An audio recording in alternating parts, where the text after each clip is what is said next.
praktični prikaz, kako si pomagamo z aplikacijo Locus Map na poti, če slučajno zaidemo. Trenutno hodimo po pohodniški poti, ki je lahko markirana ali nemarkirana, in v nadaljevanju bom prikazal, kako si to pomagamo. Zašli smo s poti, da zdaj ne vemo, katera je prava, vzamemo aplikacijo, telefon in vidimo, da smo levo od poti.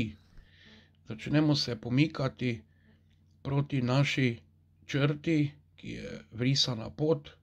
Naša je trenutno zeleno obarvana, torej se premikamo proti črti,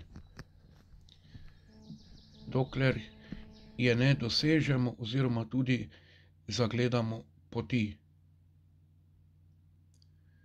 Torej smo dosegli pot, kot kaže aplikacija. Trenutno vsak čas bi morali zagledati pot. No, in pot zagledamo in potem lahko nadaljujemo po poti, po kateri nadaljujemo svoj pohod.